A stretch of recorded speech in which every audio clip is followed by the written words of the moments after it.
Қуаныш Шонбай, екінші болма. Бірінші тарау. Бұл кітап кімдерге арналған? Алғашқы кітабымды неге сатып алдың? Болжап көрейін. Қуаныш Шонбай 2 жылда Румиді осындай деңгейге жеткізді ғой. Тренинг жасап жүр. Осы бірдеңе білетін шығар. Көрейінші, не жазып жатыр екен деген оймен алдың. Ал мен белгілі бір нәтижеге жетпесем, ешкім болмасам, бұл кітапты сатып алмайтын, тренингтеріме де қатыспайтын едің. Өткенде маған бір жігіт келіп сұрайды: Қуаныш аға, сіз қалай 2 жылда 10 миллион долларлық бизнес жасадыңыз? Сізден соны үйренуге келдім дейді. Оның алдындағы 8 жыл қайда қалды деген сұрақ туындады менде. 8 жыл бойы оқығаным, білім алғаным, қателескенім қайда? Барлығы соңғы 2 жылды көреді. Соны үйренгісі келеді. Мақсатың бар ма? Алдымен жалқаулықтан арылайық десем, Қуаныш аға, оны үйренуге келген жоқпын ғой. Маған қазір не істеу керегін айтыңызшы, соны жасай берейін дейді. Сол кезде оның әлі көп нәрсені білмейтіні, үйрене алмайтыны анық көрінеді. Бірақ амбициясының жоғары болуынан оны мойындағысы келмейді. Менен журналистер де, қарапайым адамдарда бір нәрсені сұрайды: Румиді қалай аштыңыз? Сізге бұл идея о баста қалай, қайдан келді? Қазір сол үшін сұхбатта бермеймін. Мені бұл жеңіске жеткізген осы сызбадағы 8 жыл. Сол 8 жылдың ішінде талай қателестім, үйрендім, білдім, көрдім, адыраспандардан арылдым. Ал елдің көретіні, оларға белгілісі тек Руми ашылғаннан кейінгі 2 жыл. Егер кезінде банкрот болған бизнестерімнен сабақ алмасам, 60 мың теңгелік мұғалімдік жұмыста істемесем, өзімді дамытпасам, бүгінгі күнгі жеткен нәтижемнің ешқайсысы да болмайтын еді. Баяғыда Пабло Руиси Пикассоға бір ауқатты адам суретке тапсырыс беріпті. Келесі күні тапсырысшы келіп, суреттің құнын сұрағанда, Пикассо $100 мың десе, тапсырыс беруші: неге $100 мың? Бірақ күн уақытың кетті ғой, деп айтты деседі. Пикассо болса, бір күн және 25 жыл деп жауап береді. Ал бізде жұртшылықты қызықтыратын сол, қалай осындай қысқа уақытта табысқа жетуге болады? Қуаныш мырза, сіздерде SMM-гер кім жауапты? Автоматизация жүйесі қандай? Бұның барлығы сырт көзге ғана көрінетін нәрселер. Бұдан да маңызды, өзіміздің менталитетімізге ғана тән, біз ғана біліп түсінетін нәрселер бар. Жетістікке жетудің қазақша жолы болғандығының да, қазақ тілінде тренинг өткізіліп, кітаптың қазақ тілінде жарық көруінің, қазақ тілді аудиторияға бағытталғандығының да негізгі себебі осында. Өкініш, ұят, банкрот. Адамдардың көпшілігі осы кітапқа қатысты Қуаныш білгенін, оқығанын аударып жаса салады деген ойда қалуы мүмкін. Ондай сынға дайынмын. Бірақ ескеретін жайт, бұл кітаптың ерекшелігі мен оқыған 600 кітаптың қорытындысы іспеттес. Оған қоса, сол кітаптардан түйгенімді қолдану, жүзеге асыру, біздің менталитетті ескеру және соның нәтижесінде жүзеге асырылған тәжірибе. Бәлкім, білгенімді кейде дұрыс қолданбаған шығармын. Соның салдарынан бір мүмкіндіктерді жіберіп те алған болармын. Сондықтан сенің де шалыс қадам баспауың үшін өзіңнің емес, менің қателіктерімнен сабақ алуыңды сұраймын. Бұл кітапта мен баяндайтын әңгіме, келтіретін мысал, айтатын ақыл кеңес өз басымнан өткен тәжірибеге негізделеді. Жазған мысалдарымның нәтижесі жақсы болса, бір жеңіске жеткенім. Ал позорға немесе банкротқа ұшыраған кездегі мысалдар дұрыс әрекет етпеудің, барымды қолдана алмауымның нәтижесі. Көз жасы дегенім, кейде біліп тұрсам да, дұрыс жасамағаныма қынжылғаным. Қазақстанда өз бизнесімді бастағанда, әріптестік туралы көптеген кітаптарды парақтадым. Партнердің қандай болуы керек екенін оқыдым. Ал іс жүзінде оны дұрыс қолдана алмай банкротқа ұшырадым. Әскерде устап, написанной кровью деген түсінік бар. Белгілі бір жазатайым оқиғаға алып келгеннен кейін енгізіліп отыратын ережелер жиынтығы. Тура сол сияқты бұл кітаптың әр бөлімінің астарында қуаныш, өкініш және банкротқа ұшырау хикаялары бар. Өзің қандай болсаң, бизнесіңде, карьераңда сондай.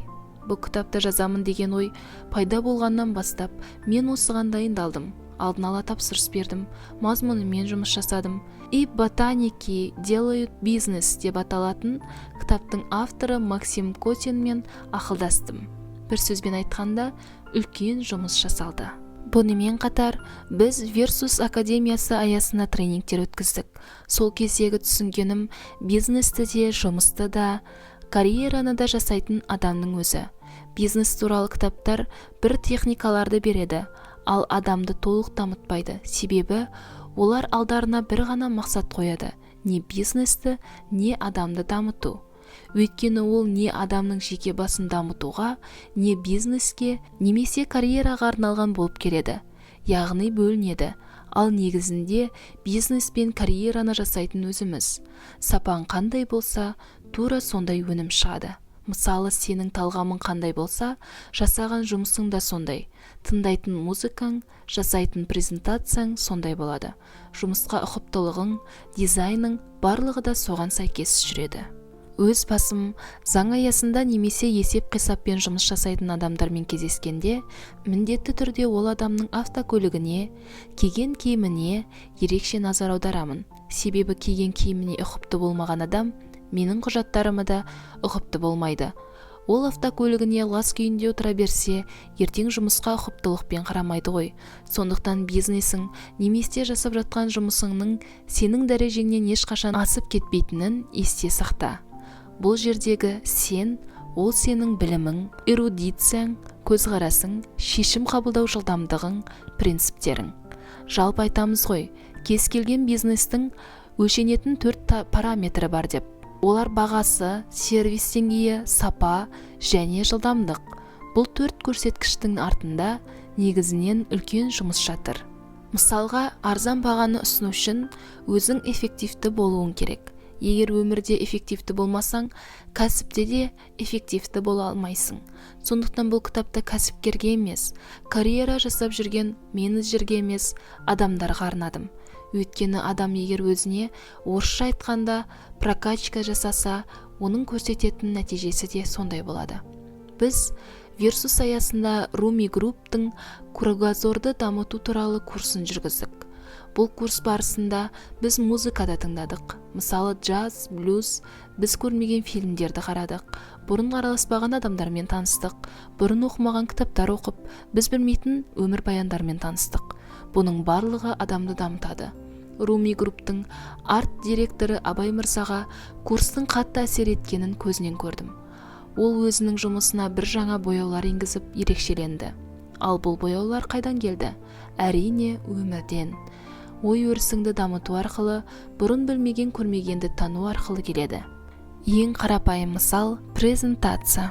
Ол адамның атқарған жұмысының нәтижесі. Сондықтан презентациядағы қарапайым нәрселерден, шрифтің түрінен, түсі мен таңдаған суреттерінен адамның өмірге деген көзқарасын көруге болады. Бұндағы негізгі ой, карьераңды немесе бизнесіңді жасайсың ба, ол өз таңдауың. Бірақ әр қайсысын дамыту үшін ең бірінші өзіңді дамытуың керек. Себебі Құранда да егер сен өзіңді өзгертпесең, Алла сені өзгертпейді деп айтылады. Рағыт сүресі 11 аят. Екінші тарау. Бізде қандай проблема бар? Біз өзіміздің энергиямызды басқаларға жұмсаймыз. Кімнің не кигеніне, қандай автокөлік мінгеніне барлығына назар аударамыз, салыстырамыз. Оған қоса, әрбіреуіміздің бір болса да проблемный досымыз бар. Оның мәселелерін шешіп, әңгімесін тыңдап, өз уақытымызды аламыз. Біз мүлде әсер етпейтін нәрселерге уақытымызды жұмсауға құмармыз. Жаңа заң шықса, қолданысқа жарамайды ғой деп сын айтамыз. Әліпби өзгерсе, басымызды ауыртып әліпби ойлап табамыз. Сен әсер ете алмайтын нәрсеге бекер күш жұмсап, әуре болудың қажеті жоқ. Өйткені нәтижесін бәрібір өзгерте алмайсың. Бірде белгілі бір блогер Ержан Рашевтың инстаграмда махаббат туралы жазған «Бірақ мен қазақ атеистпін» деп басталатын постына лайк бастым. Сол кезде бір жігіт маған директке «Қуаныш аға, мен атеистпін деген адамға қалай лайк басасыз?» деп сұрады. Сонда адамдар біреу атеист екен, неге оған лайк басады деп қанша күш жұмсайды. Біз өз күшімізді болмайтын, өзіміз әсер ете алмайтын нәрсеге зая кетіретінімізді тағы бір мәрте еске салғым келеді. Бір қисса есіме түсті. Баяғыда бір адам әлемді өзгертемін деген екен. Әлемді өзгерте алмағаннан кейін елімді өзгертемін деген екен. Елін өзгерте алмағаннан кейін өзімнің қаламды өзгертемін деген. Қаласын өзгерте алмаған соң отбасымды өзгертем деп, ол да болмаған соң ең болмаса өзімді өзгертейін деп айтқан екен. Өмірі өтіп, өзін өзгерткеннен кейін отбасының да өзгергенін байқаған. Сол кезде мен қателесіппін. Әлемді өзгертпес бұрын өзімді өзгертуім керек еді. Өзімді өзгерткенде қасымдағылар да өзгеретін еді деген екен.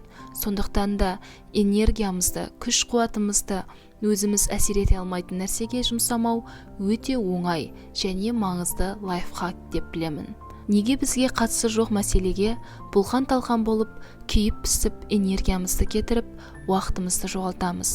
Басқаға уақыт тапсақ, неліктен өзімізге уақыт таппасқа? Менен көптеген азаматтар, Қуаныш мырза, қалайша осыншама кітап оқисыз деп сұрайды. Жауабым оп-оңай.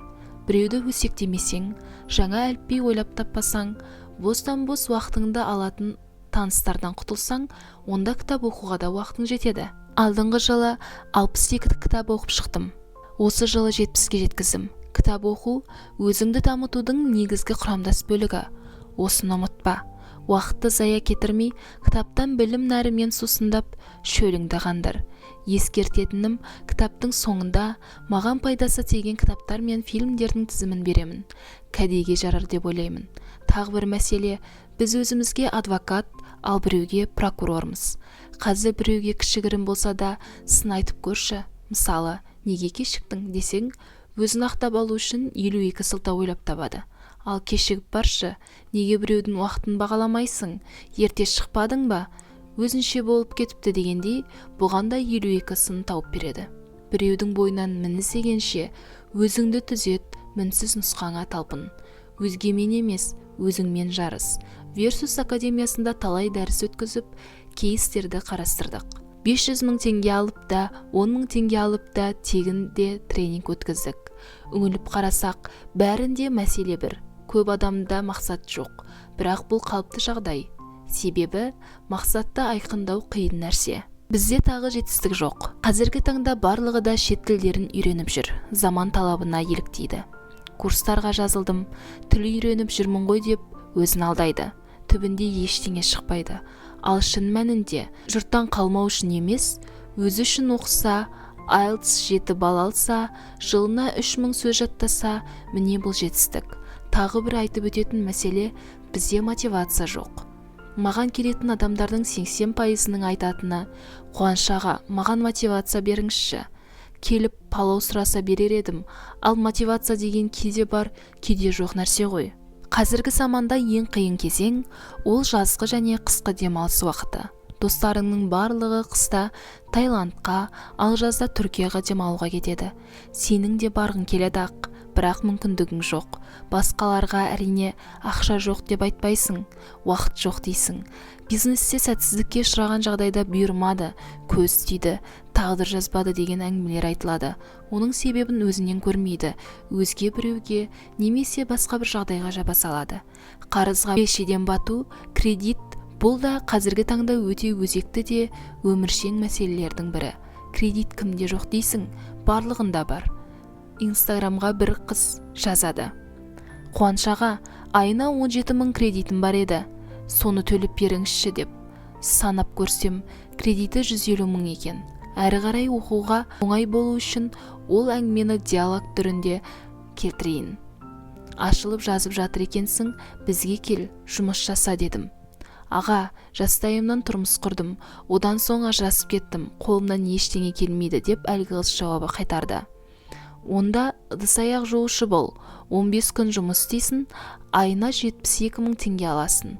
Жоқ, мен Алматыға бара алмаймын, тұратын жерім жоқ. Тұратын жеріңді реттеп берейін. Жоқ, әке-шешем бар, оларға қарауым керек, бара алмаймын. Сондағысы 150 мыңды бере сал деп тұр ғой. Ал не үшін береді, неге беруі керек деген сұрақ ол адамда туындамады. Жұмыс беріп тұр. Бешеден батқан қарыздан, бітпейтін кредиттен құтылудың бір ғана амалы тұрақты жұмыс. Көсіліп түсіндірмей-ақ қояйын, өзің де қорытынды жасаған шығарсың, құрметті оқырман. Адамдардың көпшілігі өздерінің армандарынан өздері қорқады. Неге? Бұл қалай болғаны деп ойлаймын.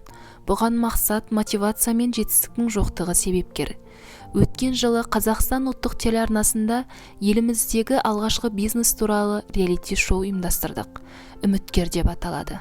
Онда жеңіске жеткен ең үздік үміткерге 5 миллион теңге жылдық жалақы мен қосымша 5 миллион теңге сыйақы, яғни барлығы 10 миллион теңге берілді. Шын мәнінде осы қаражатқа қол жеткіземін деп армандап келгендер көп болды. Бірақ басым бөлігі өз арманына сенбей, одан үркіп, жарты жолда жобадан шығып қалды. Арманына қол жеткізе алатындығына сенімсіз адам, өзіне өзі сенімсіз. Әр нәрсеге алдын ала дайындықпен келгенді жақсы көремін. Сондықтан да ақыл айтпастан бұрын зерттеу жүргіздім. Өзімнің инстаграмдағы парақшамда сауалнама өткіздім. Армандарыңызға жетуге не кедергі деген сұрақ қойдым оқырмандарыма. Енді келген жауаптарға назар аударайық. Арманға жетуге не кедергі деген сұраққа 3 жауап нұсқасын жазған Инстаграм қолданушыларының 81% жалқаулық ең бірінші кедергі десе, 67% ақшаның жоқтығын себеп қылса, ал 36% таныс жоқ деп жауап берді. Үшеуін қосқанда 100%-дан асып кетеді ғой деп ойланба. Есіңе саламын, әр адам 3 кедергіден жазып отырды. Сондықтан нәтижесі осындай. Жоғарыда атап өткендей, сен инстаграмға жазған кедергілер адамның одан әрі дамуына, белгілі бір жеңіске жетуіне бөгет болады дейміз. Ендеше назарларыңызға антикейс ұсынамын. Айна Досмағамбетқызы Руми группта бөлім басшысы, 3 баласы бар, ажырасқан. Айтып өтетін жайт, әйел адам ажырасса, оған қоса балалар болса, оны біздің адамдар қоғамнан сызып тастауға тырысады.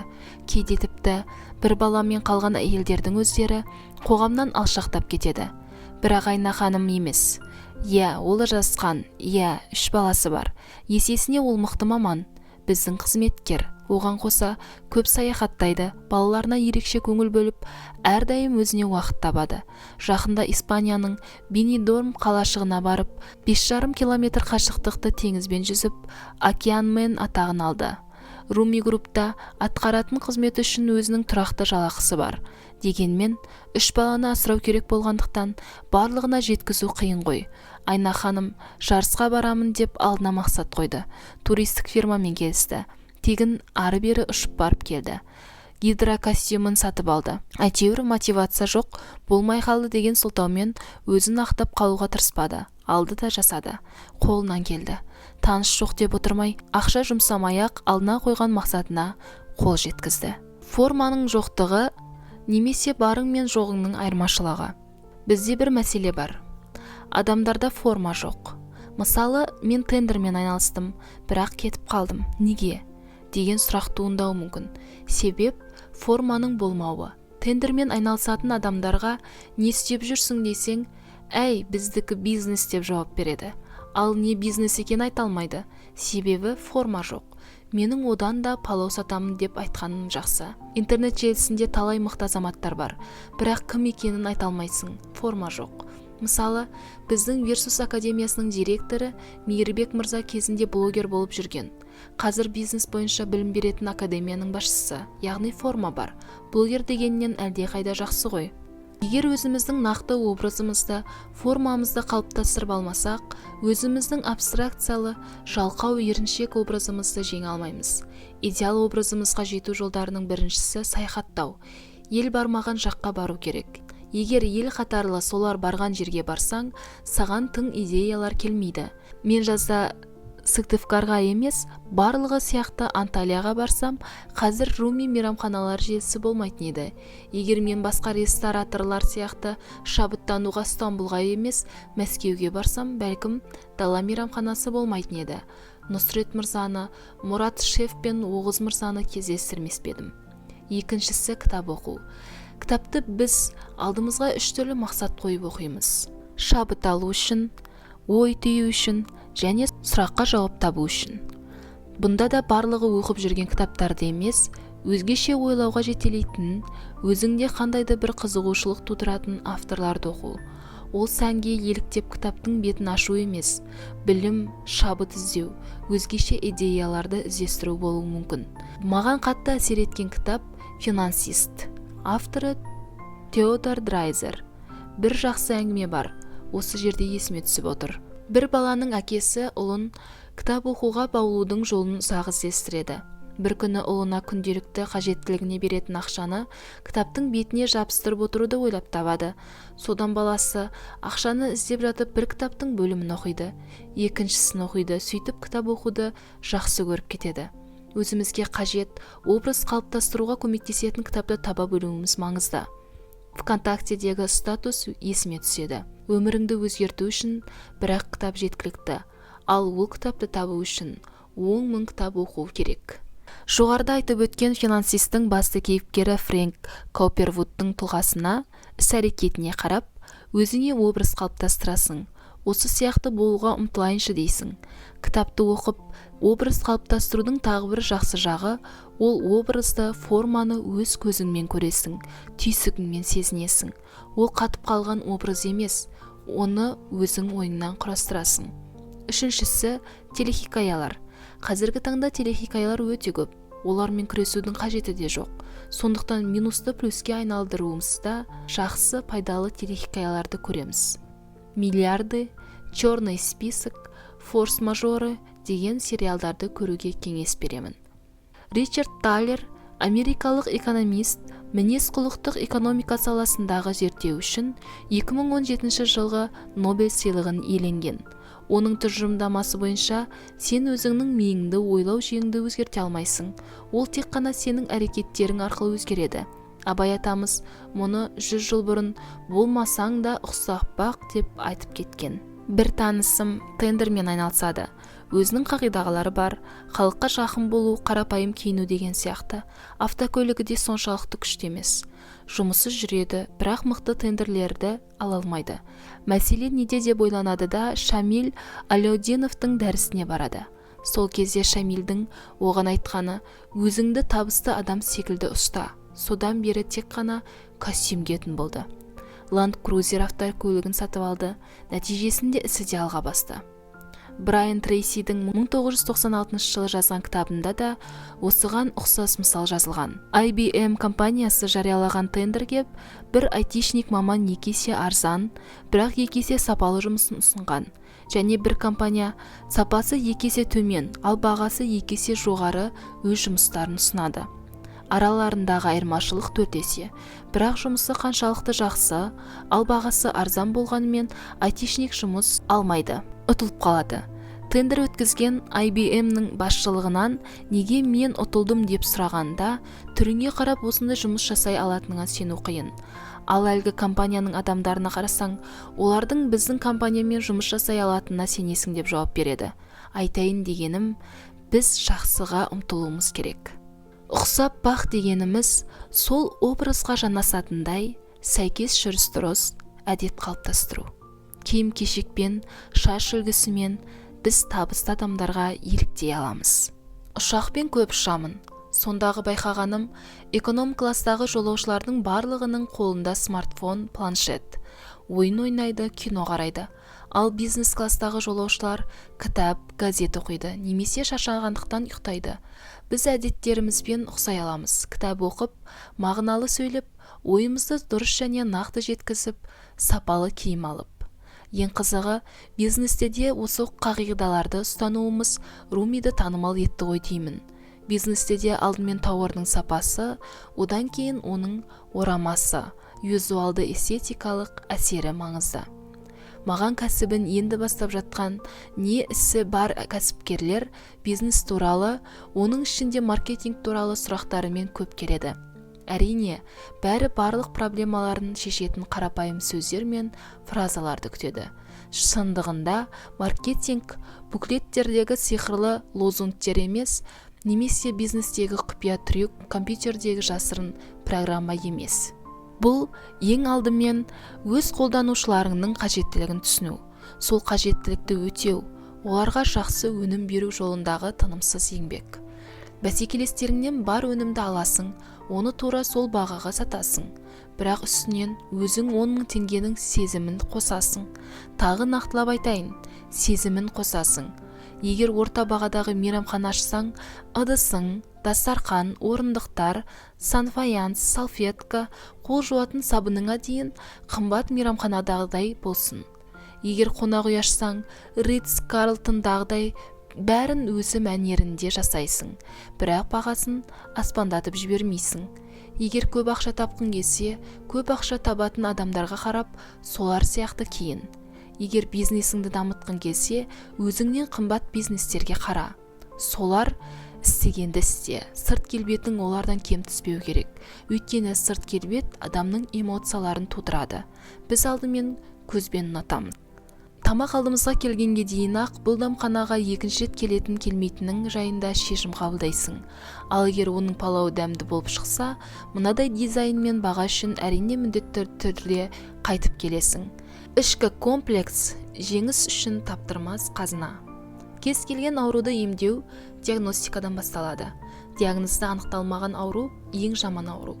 Бір ауруды емдемес бұрын оның түп-тамырын қайдан, қалай пайда болғанын білу керек. Бұл айтпасаң да түсінікті. Адамның өз бойындағы кемшіліктермен күресетіні табиғатында бар, және ол кемшіліктердің де тумасынан бар екенін мойындау керек, рас. Бірақ қандай кемшілікпен күресу керек, қай аурумен күресу керек деген сияқты. Ал комплекс бұл дайын тұрған диагноз. Ол өте айқын көрінеді, сондықтан да есіңді жинап бір қарасаң, комплексовать етіп жүргеніңді өзің сезесің. Комплекс таптырмас қазына дер едім. Шартарапты айналып, психологтың немесе өзге маманның көмегіне жүгінбей-ақ, өз минусыңды көріп, онымен күресе аласың. Ал бұл жолдағы негізгі құралдар сол комплексті қабылдау және онымен жұмыс жасау. Көбінесе комплекстің екі түрі барын байқадым. Біріншісі бойына, түр сипатына байланысты комплекс. Екіншісі менің қолымнан келмейді, бұл өмірде мен ешкімге керек емеспін деген. Қазіргі таңда заман өзгеріп, технологиялар дамып жатыр. Сондықтан барлығынан бірдей болмаса да, сыртқы келбетке қатысты комплекстен арылуға болады. Бұнда мен барлығыңызға дене бітіміңізді немесе комплексіңізді хирургиялық немесе басқа да жолдармен өзгерту туралы айтып жатқаным жоқпын. Бірақ егер ол сенің өзіңе деген сенімділігіңді арттырса, басқаша өмір сүруге көмектессе, неліктен көрмеске? Өзгертуге болатын комплекстер болса, олармен күресесің. Ал егер бойыңнан ұзындығы немесе қысқалығы сияқты комплекстер болса, оны жай ғана қабыл аласың және мойындайсың. Мені балалық шағымнан қазанбас деп атады. Ондай басты мен таңдап алған жоқпын, тез сөйлеуді де сұраған жоқпын. Әрине, тез сөйлеудің кесірінен тікелей эфирге шығуға қысылатынмын. Елдің барлығы жай сөйлеңізші десе, бұның барлығы бір жағымсыз сезімдер ұялататын. Бірақ түйеқұс сияқты басыңды құмға тыға бермей, бұл нәрселердің бар екенін мойындап күресу керек. Менің қолымнан ештеңе келмейді дегенді сенен басқа ешкім білмейді. Ол сенің ғана басыңда туындаған ой. Халыққа қызмет көрсету орталығына барсам, Қуаныш Шонбайдың қолынан түк келмейді деген анықтама бермейді ғой. Бұл анықтаманы сен өзіңе өзің бергенсің. Демек, оны өзгерте аласың. Ол сенің қолыңда. Әлеуметтік желіде жүргізген сауалнамада адамдардың 90% орыс тілін жетік білмейтіндігін комплекс санап, оны мақсатқа жету жолындағы кедергі деп қабылдайды. Бетіне безеу шықты, көйлегіне кофе төгіп алды, аузынан иіс шығады, бойы кішкентай. Бұның барлығы комплекс. Жеке-жеке қарастырсақ болмайтын нәрсе. Бірақ адамдар бұл мәселенің шешімін іздестірмей, әдемілеп шетелдің сөзімен комплекс деп айтады да қояды. Комплекстерге белшесінен батқан адам басқа нәрсе туралы ойлай алмайды. Көзбен көріп, қолмен ұстатар себеп болмаса да өзін кем санайды. Ол адамдардың бәрінде комплекс болған, бірақ олар сонысымен күрескен, жеңген. Ол адамның бәрі бай мен бағланның, граф пен патшаның баласы емес. Ол адамның бәрі Эйнштейндей ақылды емес. Олардың бәрі Майкл Джордандай спорт жұлдызы емес. Және олардың бәрі Голливуд әртісіндей сұлу емес. Бірақ олар есімдері ұлы тұлға ретінде тарихта қалды. Өз комплекстерін жеңе білуі оларды ұлылыққа жеткізді. Ең қызығы, комплексі көп адамдардың жетістікке жету рейтингі көп. Сенде де кемшілік бар, менде де бар. Өйткені комплекс кемшілікке қарағанда көзге көрініп тұрады. Менің комплексім орысша акцентпен сөйлейтінім еді. Ауылда өскенмін. Нина деген магазин сатушысы бар, жалғыз орыс адам. Оның өзі қазақша сөйлейді. КВН, кино, орысша әңгіменің бәрін түсінемін, бірақ сөйлей алмаймын. Акцент ұрып тұр. Ұяламын. Колледжде оқығанымда бәрі орысша зуылдап тұр. Менің тілім ойқы-шойқы. Жазғанда да сауатым жетісіп тұрған жоқ. Қате жазамын. Содан қалайда орысшамды түзетуге бел будым. Ол үшін не істемедім десеңші. Жалғыз кетіп, орысша мәтіндерді айғайлап оқыдым. Оны тағы тығылып істейсің. Біреу естіп, көріп қойса ұят. Қате жазбау үшін бір емес 2 кітапты қатар көшіріп шықтым. Шамиль Алауиддиновтың дәрістерін тыңдайтынмын. MP3-ге музыка болмайтын, тек қана Шамильдің лекциялары. Бір жағы рухани демеу, екінші жағы орысшамды байытуға әсері болды. Әрине, бұл мен ойлап тапқан әдістер емес. Бенджамин Франклин 16 балалы отбасында өскен. 10 жасында мектептен шығып кеткен адам ғой. Жазушы, журналист, әлем таныған тұлғаға қалай айналды. Өмірбаянын оқысаң, мынаған көзің жетеді. Ол сауаты шамалы болғандықтан өз бетімен білімін жетілдіре бастайды. Грамматикасын түзеу үшін көрермен журналының мақалаларын көшіріп жазады. Одан кейін әдісті өзінің стилін түзеу үшін пайдаланады. Өлеңді прозаға, прозаны өлеңге айналдырып, тіл ұсартады. Солай сауаты мен жазу машығын шыңдайды.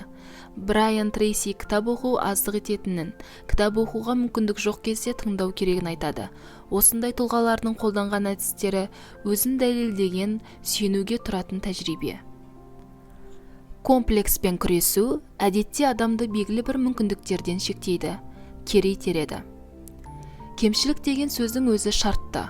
Біреу үшін кемшілік, басқа біреу үшін артықшылық болуы да мүмкін.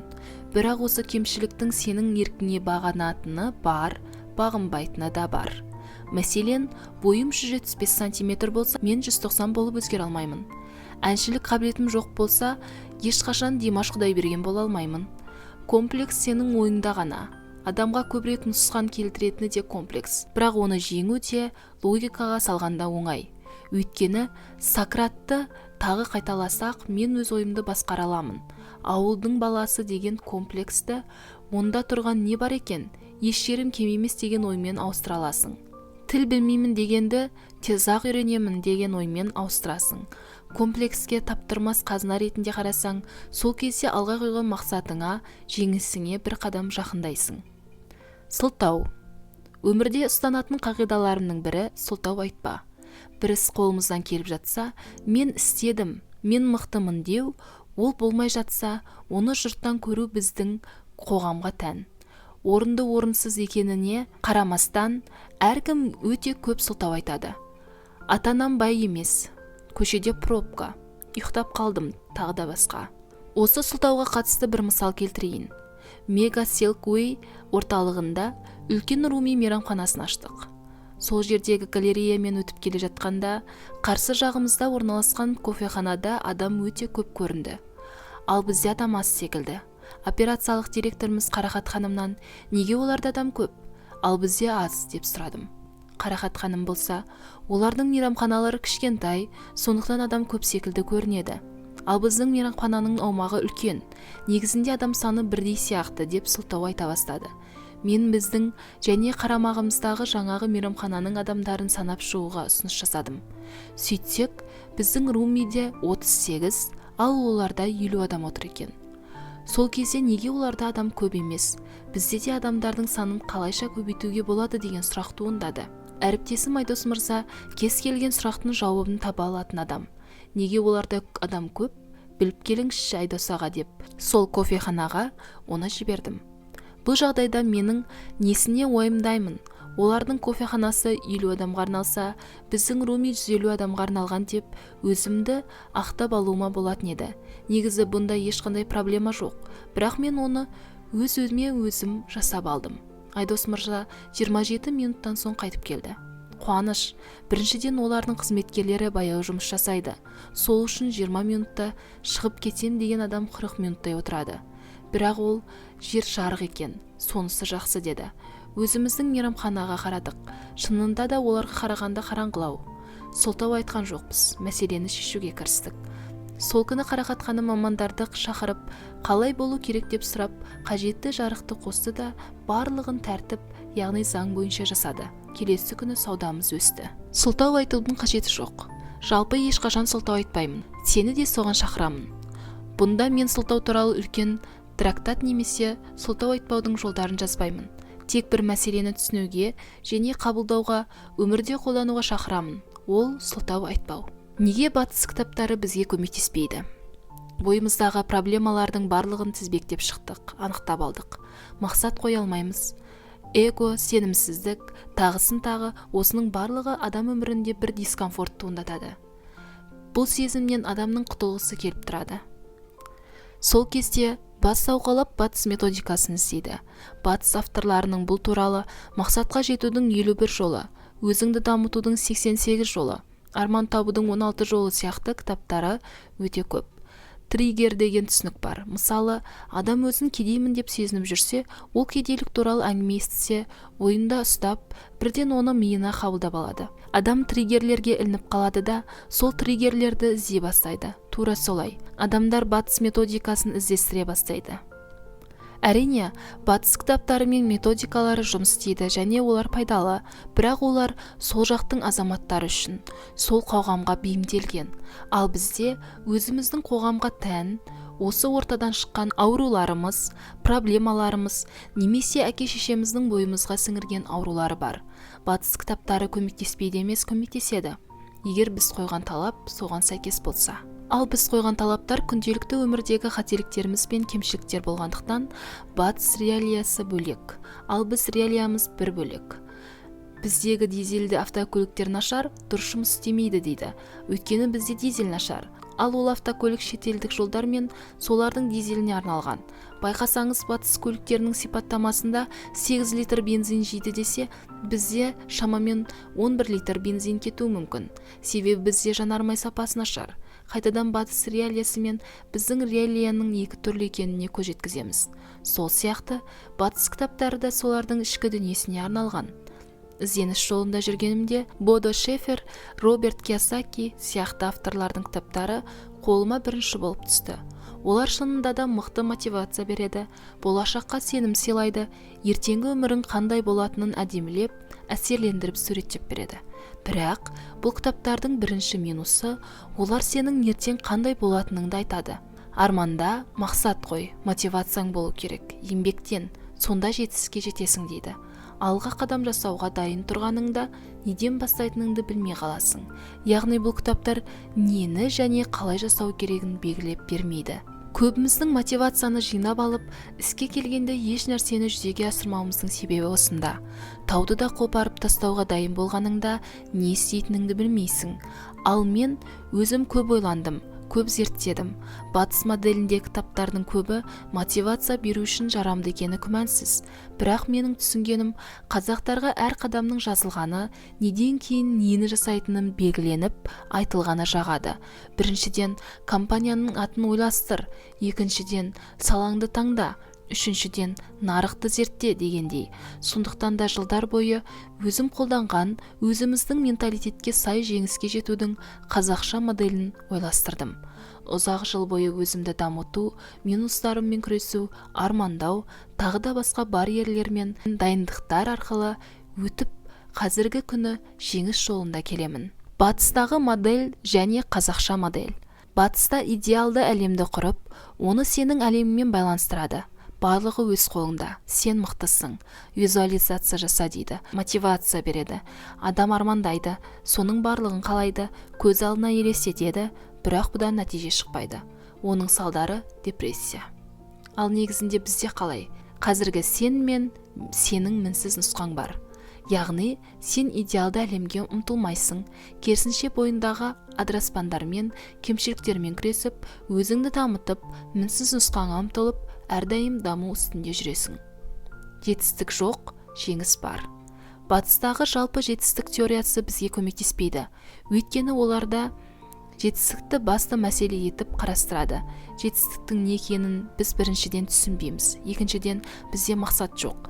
Онда жетістік қайдан болсын? Мысалы, семіз болдың, арықтадың, немесе жетістікке жеттің. Ал арықтау сенің мақсатың еді. Демек, мақсат болмаса жетістік болмайды. Батыстық жетістікке жету жолы. Жалпы жетістік теориясы. Орыс тілінде успешный человек, қазақшасы жетістікке жеткен адам. Бірақ біздің менталитет үшін бұл соншалықты мықты ұғым емес.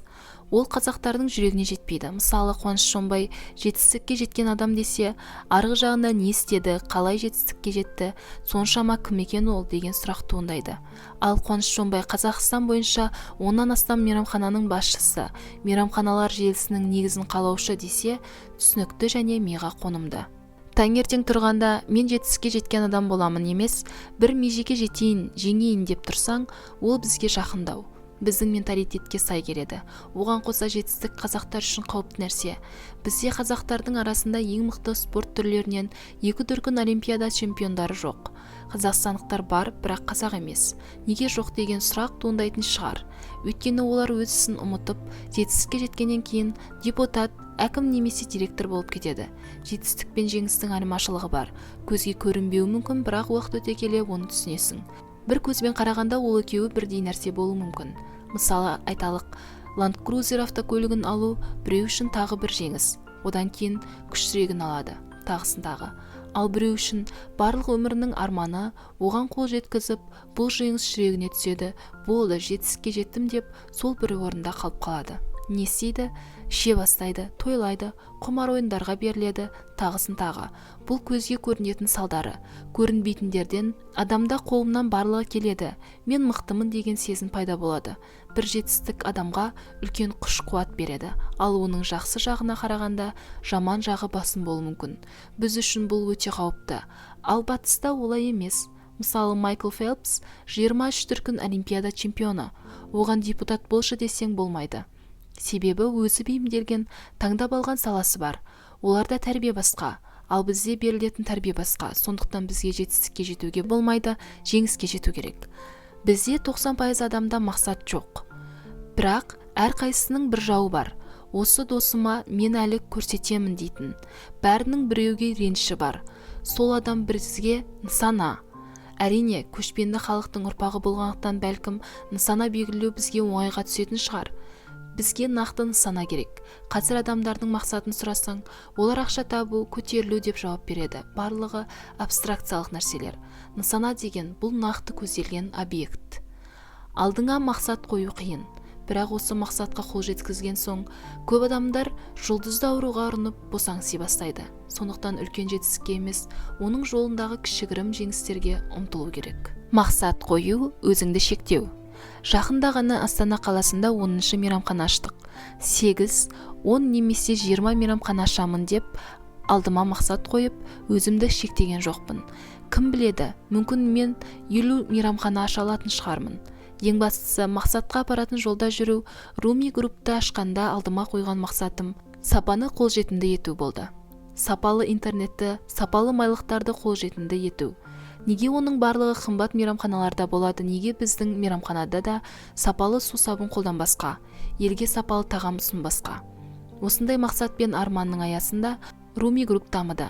Ал егер 10 мейрамхана ашуды мақсатым деп алсам, арманыма жетіп қойған болатын едім. Ал негізгі мақсатым 10 мейрамхана ашып алу емес, осы мейрамханалардың қызметі арқылы сапаны халыққа беру, оны қолжетімдету. Ал бұл жолда бәлкім 50 немесе 100 мейрамхана ашу бұйырған шығар. Сондықтан есте сақтаңыз. Мақсат қою адамды шектеу деп айттым. Яғни, ол сандық немесе материалды болмау керек. Ол бір миссиямен, арманмен өрілген мақсат болу керек. Мысалы, Ха-ха-ха шоудағы Ақсұлтан бауырым бар. Ол менің мақсатым қазақ тілін сәнді қылу дейді. Бұл менің ойымша керемет мақсат. Оның аясында ол автокөлікте алуы, басқа да материалды құндылықтарға да қол жеткізуі мүмкін. Ал егерде өз мақсатымызды теңгемен немесе басқа бір эквиваленттермен өлшеп қойсақ, онда мақсатқа қол жеткізген кезде әрі қарай қайда барарымызды, қалай жүрерімізді білмей қиналып қаламыз. Мақсатты емес, мақсатқа апарар жолды белгілеп алу керек. Ал нысана сол жолдағы әр кезеңде белгілі бір мәселелерді шешу. Сондықтан мақсат емес, нысана белгілеп ал, сол кезде жеңіс жолына жүресің. Ақыл кеңес сұрайтын тренингке қатысатын адамдардың көпшілігі мотивация үшін келдім дейді. интернет кеңістігінде мотивациялық видеолар мен мақалалардың, дүкен сөрелерінде мотивациялық кітаптардың толып тұрғанына қарамастан, халыққа мотивация жетпейді. Себебі мотивацияның жарамдылық мерзімі 3-ақ күн. Мен әрдайым айтып жүремін, тіпті менің визитный карточкам болып кеткен шығар бұл сөздерім. Есекке мотивация берсең, ол тұлпарға айналмайды. Мотивациясы бар есек болады. Мотивацияның чемпионы Брайан Трейсидің тренингінің құны 960 000 теңге. Сол тренингке қатысқан жігіттерді білемін. Олар 3 күннен кейін ақ сөніп қалды. Мотивация құрал, оны мақсатқа айналдыруға болмайды. Мен сол үшін оны шабытқа алмастырдым. Шабыт қазаққа етене жақын ұғым. Бұған келісесің деген ойдамын. Шабыттансаң, айтыскер ақындарымыз сияқты бірнеше көлікке қол жеткізесің, кітап жазасың, музыка шығарасың, бизнес жасайсың. Батыс теориясында армандау, big dream үлкен орын алады. Олар арманың бар ма? Арманда. Арманыңа қол жеткіз деп айтады. Ал бізде көп армандайтын адамды қиялы деп атайды. Мысалы, бір жігіт кино режиссер болуды армандап, алдына мақсат қояды. Үйдегі ата-анасы мен туыстары күліп, одан да дұрыс жұмысқа тұр дейді. Себебі олар режиссерлықты жақсы, тұрақты жұмыс деп білмейді. Осылайша жас жігітті жан-жағынан ақыл айтып, түртпектеп, алған жолынан тайдырады. Сөйтіп шабыты жоқ жігіттің бұл арманына қол жеткізуі екіталай. Туыстары қинап тұрып, оны экономист, заңгер немесе менеджер етіп шығарады. Мотивация іздеме, шабыт ізде. Ол үшін қайталаудан жалықпаймын. Кітап оқы, фильмдер мен сериалдар көр, музыка тыңдап, серуенде, саяхатта. Қайталау, сонымен. Жетістік жоқ, жеңіс бар. Мақсат жоқ, нысана бар. Мотивация жоқ, шабыт бар. Тарауға байланысты кітаптар мен фильмдер тізімі. Бірінші, «Несмотря ни за что» фильмі. Екінші, Вик Джонсон, «52 понедельника. Как за год добиться любых целей». Үшінші, Стивен Кови, «7 навыков высокоэффективных людей». Төртінші, Бернард Росс, «Привычка достигать». Бесінші, Дейл Карнеги, «Как перестать беспокоиться и начать жить». Как завоевать друзей и оказывать влияние на людей. Құрметті достар, кітаптың жалғасын описание бөліміне ссылка түрінде қалдыратын боламын. Немесе менің каналыма кіріп көре аласыз. Каналға тіркеліп, лайк басып, қоңыраушаны басуды ұмытпаңыз.